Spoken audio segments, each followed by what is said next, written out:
Olá pessoal, tudo bem?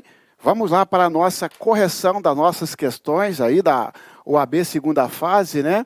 A sexta atividade complementar, tá certo? Os senhores receberam, deve ter feito e agora vamos fazer a correção, né? João da Silva é servidor público da Secretaria da Fazenda, do Estado de Mato Grosso, nessa qualidade com o intuito de ajudar, né?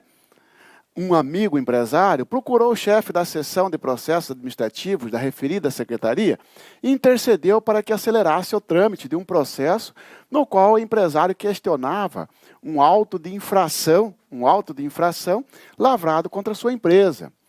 Tal fato foi investigado através de sindicância administrativa, cuja cópia foi remetida ao MP. Em razão disso, o MP ofereceu denúncia contra João. Devidamente notificado, João lhe procurou para as providências processuais pertinentes. Diante da situação hipotética, responde os seguintes itens. Então, aqui é o seguinte, pessoal. O que você está vendo aqui? Ó? Funcionário público ajudando seu amigo perante a administração. O que ele está fazendo? Advocacia administrativa. Nós vimos isso, inclusive, na aula lá do 321 do Código Penal, tá certo? Qual é o detalhe aqui? Ó? É que essa advocacia administrativa foi perante um órgão fazendário, administração fazendária. Aí, tem alguma lei que trata de tributos? Tem alguma lei que trata dessa situação fazendária? Tem, a 8.137. Opa! Tanto é verdade que se você for lá no artigo 321 do Código Penal, você vai ver que lá embaixo, lá nas remissões, está lá a vide lei 8.137. Então, o crime praticado aqui não é o do 321 do Código Penal, mas sim lá da 8.137. Por quê? Porque lei especial prevalece sobre lei geral. Nós temos uma lei que trata dessa questão de tributos? Temos. Aliás, já fica um alerta para você nas suas questões, tá? Da prova. Verifica na questão se a narrativa, se o contexto está apontando para algum assunto específico. Por exemplo, imagina que você pega uma questão envolvendo processo licitatório. Ora, tem crimes lá na 8666. Ou então você pegou algo envolvendo entorpecente. Eu tenho uma lei que fala sobre entorpecente, a 11.343, entendeu? Peguei algo aqui que houve uma cobrança vexatória, colocando o consumidor em situação vexatória. Para aí, eu tenho crime contra o consumidor. Eu tenho o Código de Defesa do Consumidor e todos esses também prevê crime. Então, fique esperto. Ora, aqui eu não vou no Código Penal, porque olha aqui, que acelerasse o trâmite de um processo do qual o empresário questionava auto de infração lavrado contra sua empresa, Secretaria da Fazenda. Opa, administração fazendária. Então, vamos lá então.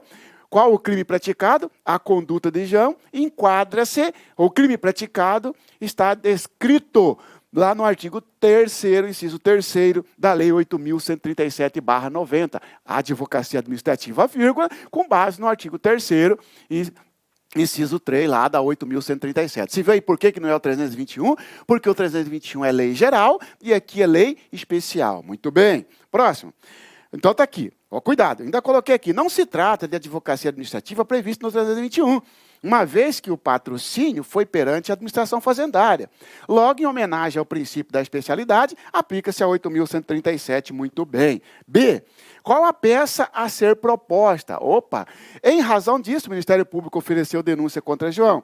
Devidamente notificado, João procurou. Ora, se ele foi notificado, significa, porque veja bem, vamos só ver um negócio aqui. Veja bem, pessoal. Eu tenho que fazer uma diferença entre citação, né? Citação e notificação, tá? Se eu falo, professor, a peça aí é resposta à acusação? Não, porque ele não foi citado, ele foi notificado. Citação é após recebimento da denúncia. E notificação é antes do recebimento da denúncia. Notifica-se para quê? Para fazer uma defesa preliminar, que tem lá na lei de drogas, né? Que tem quando o acusado for funcionário público e o crime for praticado no exercício das funções, tá certo? Ou quando ele tem uma prerrogativa de foro, está sendo processado em tribunais. Como ele não foi citado, não é resposta à acusação. Citação, então, vem após o recebimento da denúncia e notificação antes do recebimento da denúncia. Após a citação, vem resposta à acusação, artigo 396, 396-A. Mas não falou que ele foi citado, falou apenas que foi notificado. Fique esperto com isso. Então, qual a peça proposta? Funcionário público, tem procedimento especial, artigo 514 do CPP, a peça é defesa preliminar, com base no artigo 514 do CPP. Cuidado com isso, tá bom? E qual é o objetivo dessa peça? Fazer com que o juiz não receba a denúncia. Não está aqui qual o pedido, mas o pedido seria para que o juiz não recebesse a denúncia, tá bom? Então vamos lá para a próxima. Gonçalo Antunes é médico concursado da Secretaria Municipal de Saúde. Gonçalo, por descuido, ministrou a determinado paciente remédio contendo substância entorpecente. Opa! Substância entorpecente desloca-se o meu contexto para os crimes descritos na lei de droga 11.343, em dose superior à legalmente permitida. Opa! Ministrar também é tráfico. Basta que ele tenha o dolo ou não.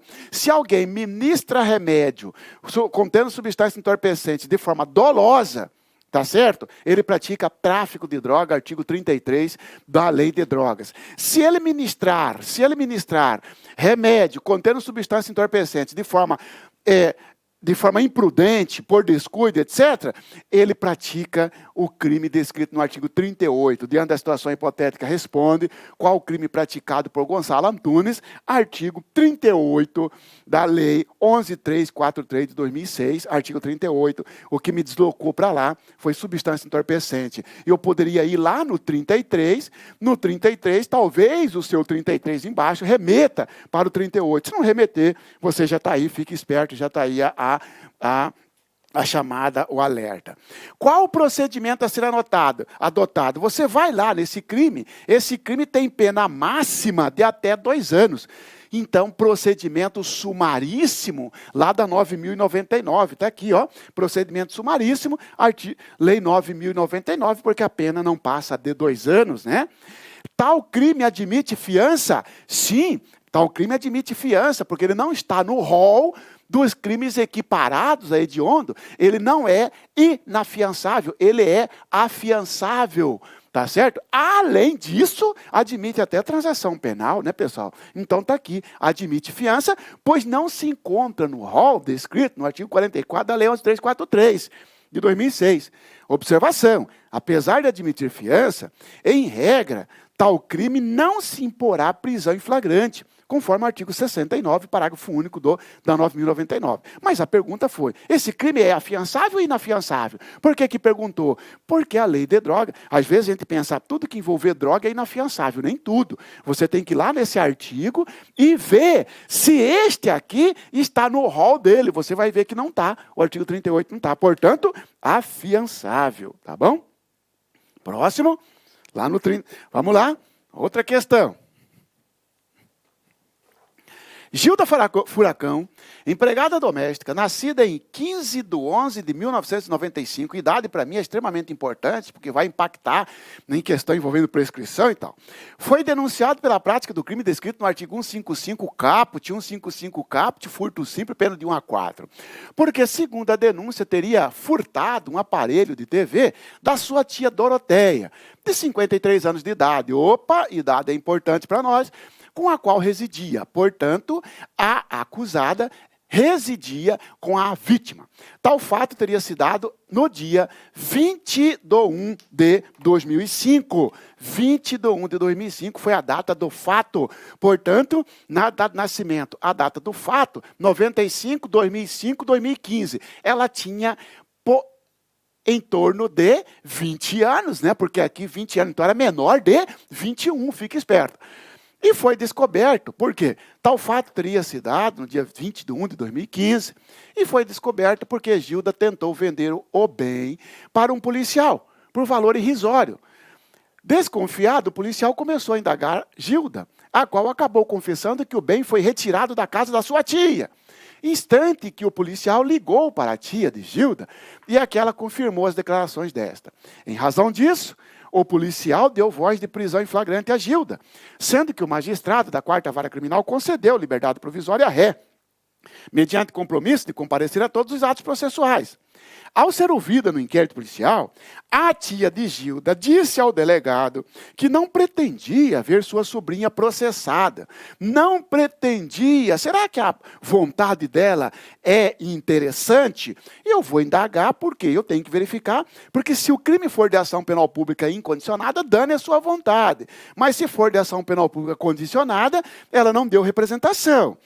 Não pretendia ver sua sobrinha processada e que somente pediu para o policial detê-la, porque ficou chateada com o fato dela estar vendendo a TV, já que tal bem teria sido dado de presente a Gilda. Então, Gilda, o aparelho de TV era de Gilda. Como é que ele vai subtrair coisa própria? Ela ganhou de presente a Gilda pelo irmão de Doroteia. O tio de Gilda, então, deu um presente para ela, o qual certamente iria ficar muito desapontado com a atitude da sobrinha, bem como o fato de ser o bem de uso comum de ambas. Ou seja, a acusada e a vítima moravam sob o mesmo teto. A vítima ganhou uma TV de presente. A vítima vendeu. E ela foi presa por isso, está sendo acusada por isso. O bem, na verdade, era dela, mas era de uso comum. Dane-se uso comum. Subtrair coisa alheia. Não subtraiu coisa alheia. A coisa era dela. Olha aí. Gilda já responde a processo por receptação simples. Em 1/2 de 2019... o juiz recebeu a denúncia, sendo a citação efetivada no dia 24/2/2019. Então, portanto, senhores, aquilo foi citado e não notificado. Se foi citado, após a citação vem defesa, resposta à acusação. Muito bem, vamos a essa pergunta? Diante da situação hipotética acima descrita, responda. Mas antes eu vou dizer para você o seguinte, ó. Então, na data do fato, ela era menor de 21. Tá certo? Entre a data do fato, que foi em janeiro de 2015, e o recebimento da denúncia, que foi em fevereiro de 2019, passou-se mais de 4 anos. Opa! Será que já ocorreu a prescrição? Vamos verificar aqui então. Olha só, será que já ocorreu a prescrição? Ela era menor de 21. Na data do fato. Entre a data do fato e o recebimento da denúncia, passou o período de mais de 4 anos. Muito bem. O crime é do 155, cuja pena vai de 1 a 4. 4 prescreve em 8.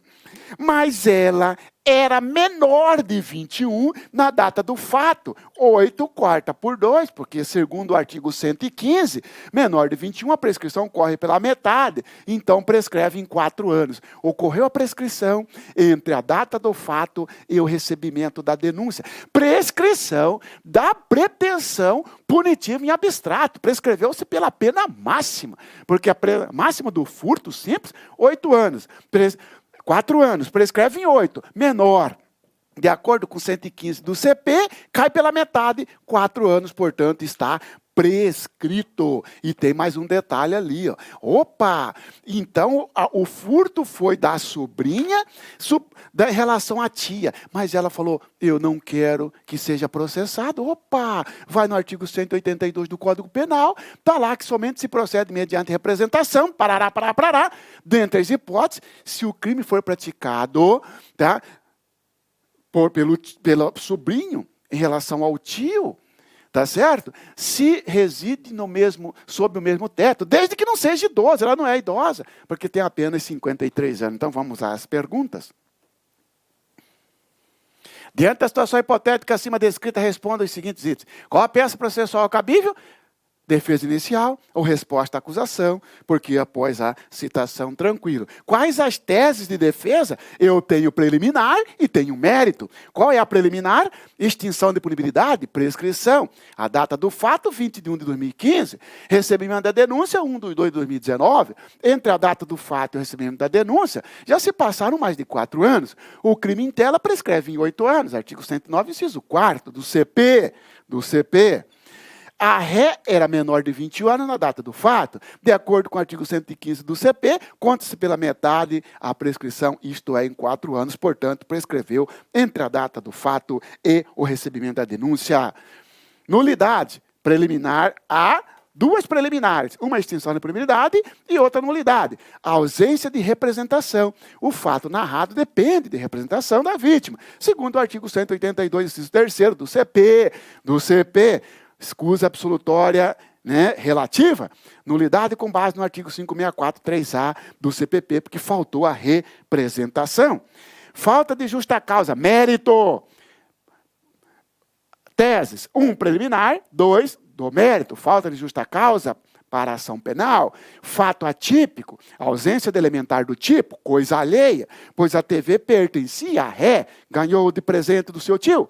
Irrelevante se a tia também fazia uso da TV, pois o que importa é a propriedade. Logo, se não houve subtração de coisa alheia, o fato é atípico, merecendo ser a ré absolvida sumariamente, com base no artigo 397, inciso 3º. E por que não é o 386, professor? Porque nós estamos falando de peça de resposta à acusação. Não estou falando de memoriais, não é isso? Tá bom? Como se fossem memoriais, seria lá um do dispositivo do 386, mas nós estamos numa peça de resposta à acusação. Então seria o 397, é o 397, tá bom? 34.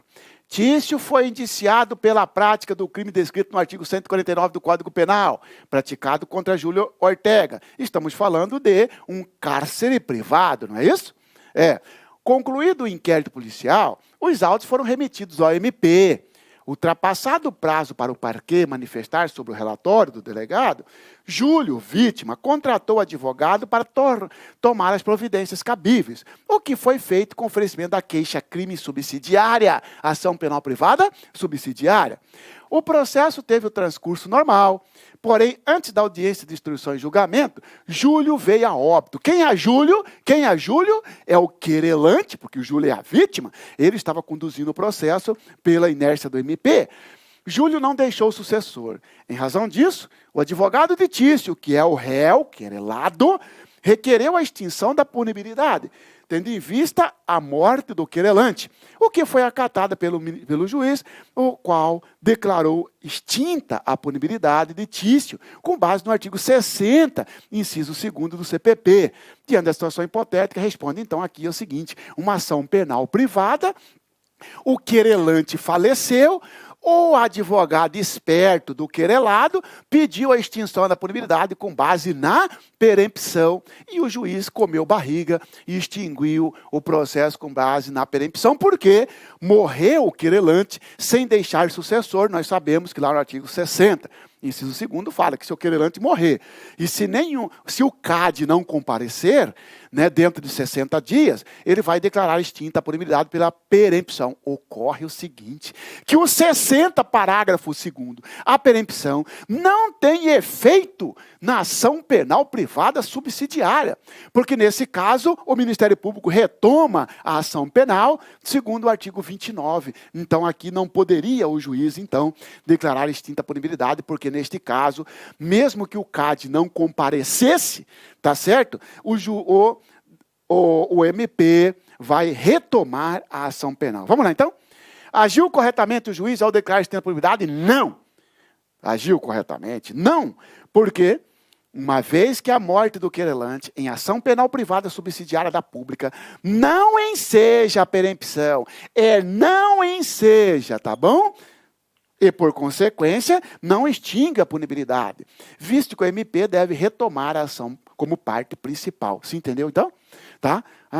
Poxa, fui lá. E ele jogou, mandei a pegadinha para você, porque 62. Falei, não, realmente, não compareceu dentro de 60 dias.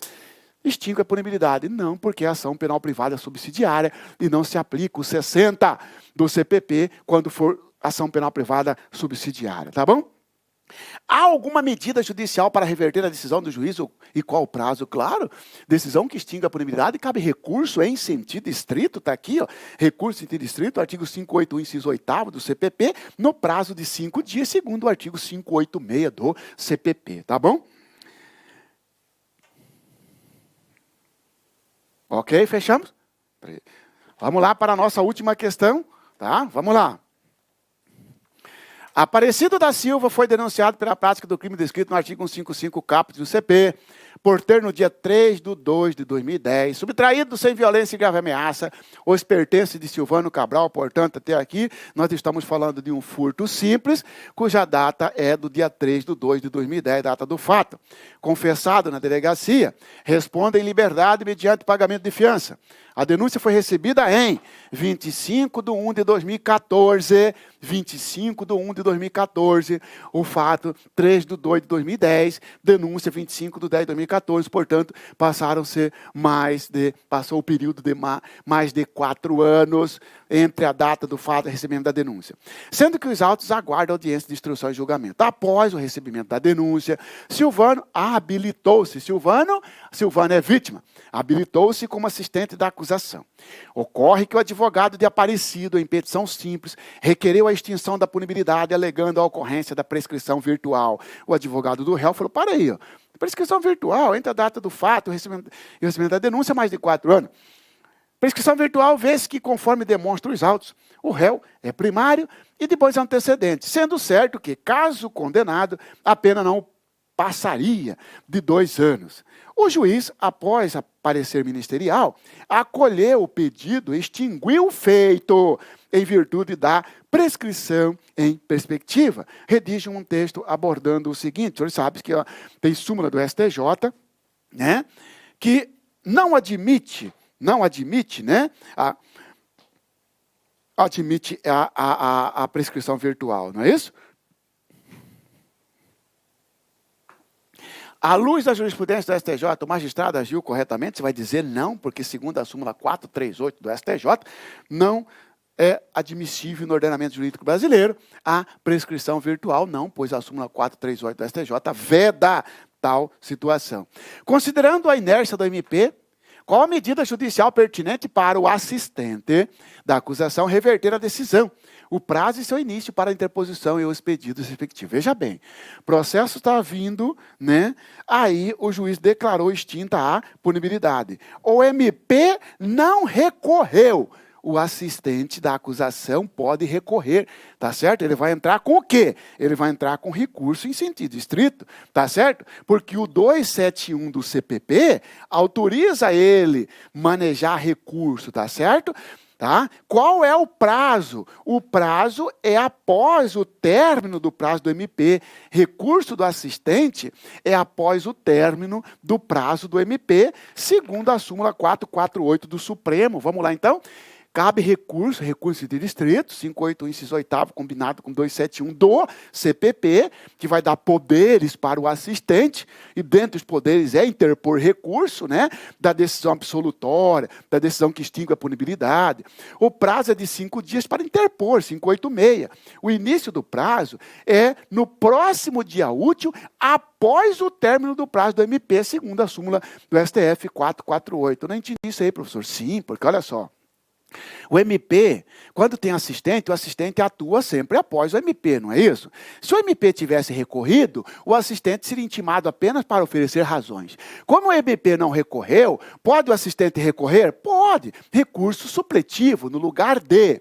Aí fica o seguinte, qual é o prazo do assistente? Olha, eu tenho que esperar terminar o prazo do MP, o assistente tem que esperar terminar, para ver se o MP vai recorrer ou não. Não recorreu, no próximo dia útil, após o prazo do MP, começa a contar o prazo do assistente. É isso que é a interpretação do verbete da súmula 448 do Supremo Tribunal Federal. Tá bom?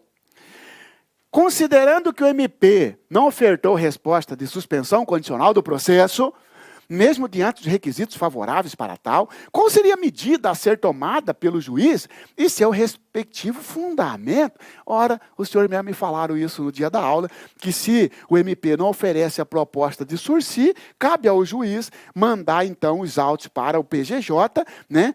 Remeter os autos ao Procurador-Geral de Justiça com base na súmula do STF 696, porque usa por analogia o artigo 28 do CPP. Tá certo, senhores? Forte abraço, boa prova, tá certo? Que Deus ilumine os senhores no momento da prova. Eu só tenho que dizer o seguinte para você, ó.